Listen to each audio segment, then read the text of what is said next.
driver in about a half hour. I had to get up really early, 2 o'clock in the morning to get up here. And then I got a 2-hour drive to get back down to Boiling Springs.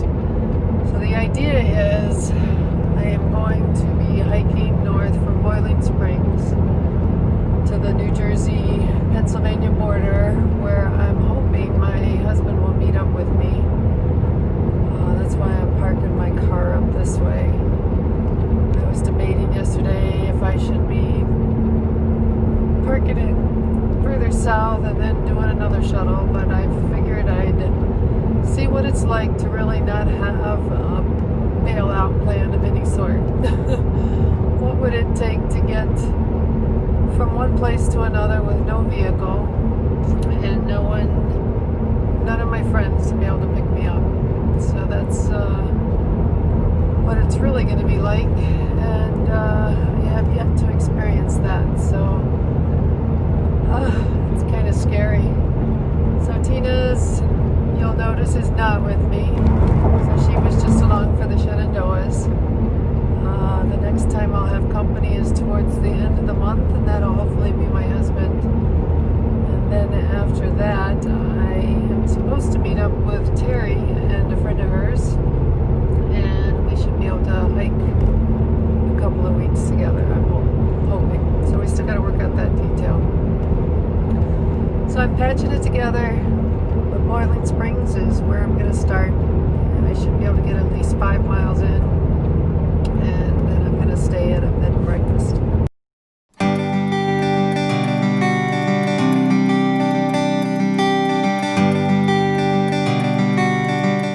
Back to where I started on June 1st, Boiling Springs, Pennsylvania.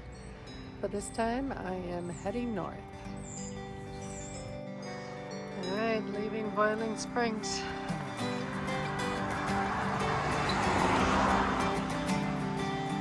Definitely into the woods.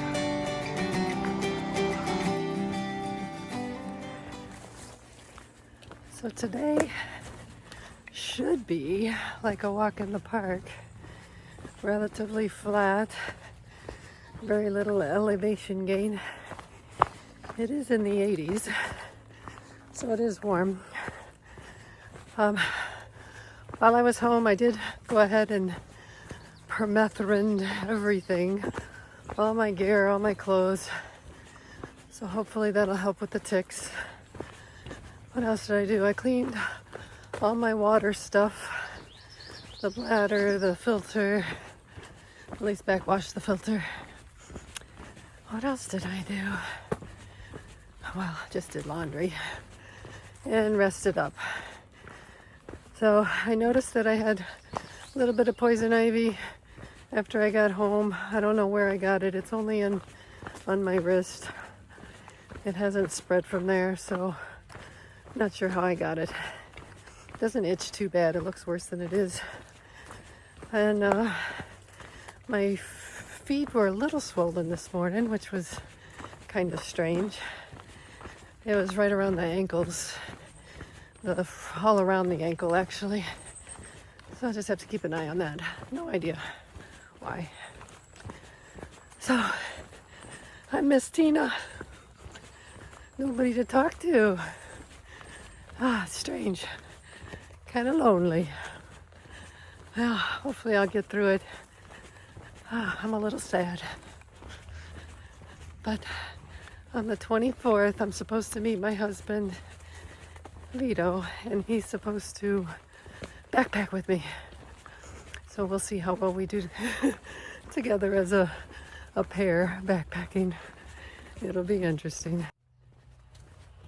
I'm expecting to do somewhere between 6 and 7 miles today. I didn't get much sleep. I was up at 2 and I didn't go to bed till midnight basically. So I didn't get much sleep. I am going to stay at a bed and breakfast tonight, and they will pick me up at one of the road crossings. So that's what the plan is for today. I'll have to let you know the name of the bed and breakfast place. I totally forgot it right now.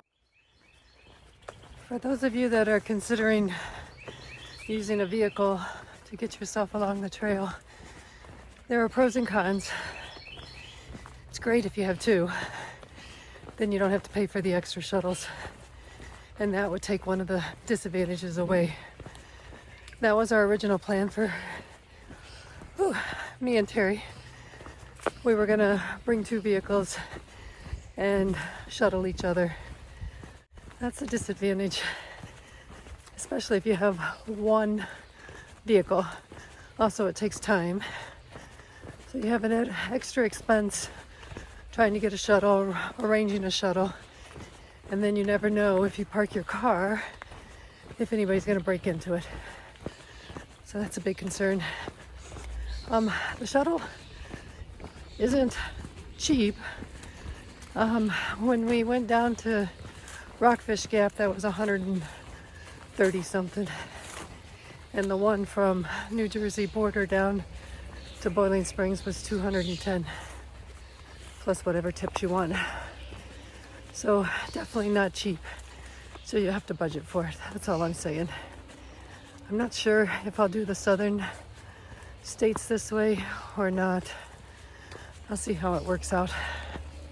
So the advantage of having a vehicle, it's probably pretty obvious, is convenience. You get there, you don't have to wait for anybody, you don't have to pay for anything. If you don't like the town that you're near, you can drive however far you want to get what you need.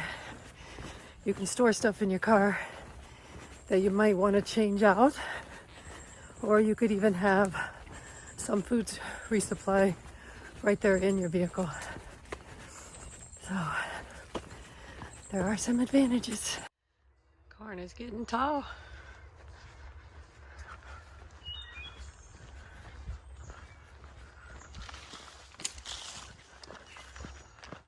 Somebody's property. Electric fence.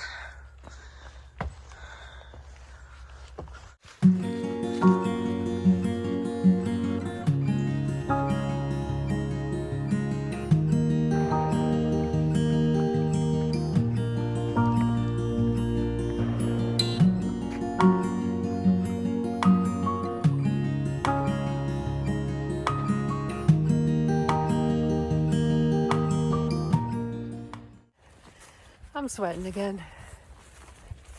I'm in the shade most of the time, but my arms are glistening. Tina? You would think this is a piece of cake compared to what we were doing, but it is hot. And again, humid.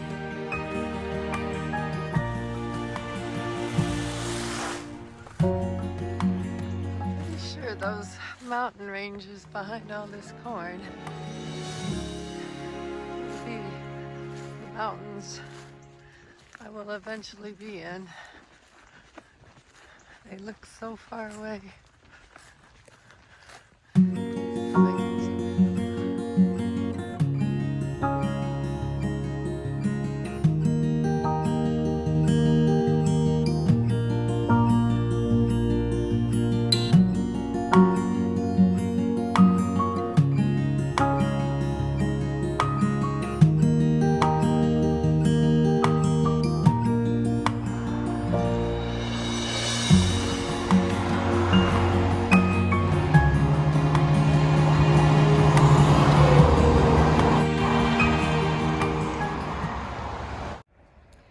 I'm waiting for my ride to the Pheasant Field Bed and Breakfast in Carlisle. We had a conference call, so I'm probably 45-minute wait, but that's all right. It's nice out. I found a shade. Crossed over the Pennsylvania Turnpike. I can still see the bridge, so hopefully he'll be able to see me. It was 7 miles today, so that's not bad on 1 or 2 hours of sleep. And it was very hot, very muggy, so I sweated a lot. So we'll see what I do when I get to the bed and breakfast. I just want to relax and kind of figure out what I want to do over the next few days. So I have enough food for 3 dinners, lots of lunches because I have my jar of peanut butter. I brought crackers. I still have a little bit of graham crackers. I got Fritos, and I have 2 bagels. And then I have some snack bars, so that's my food. That should get me. The dinners are just the tuna packets. Nothing exciting, but it'll do. So I'm not sure if they'll have any rides into town for any dinner. Otherwise, I'll just hang around and maybe have a tuna packet. We'll see. I have a really nice bed for tonight. It is a bed and breakfast. I have a pond out there that I'll probably go check out in a little bit. Nice old antiques.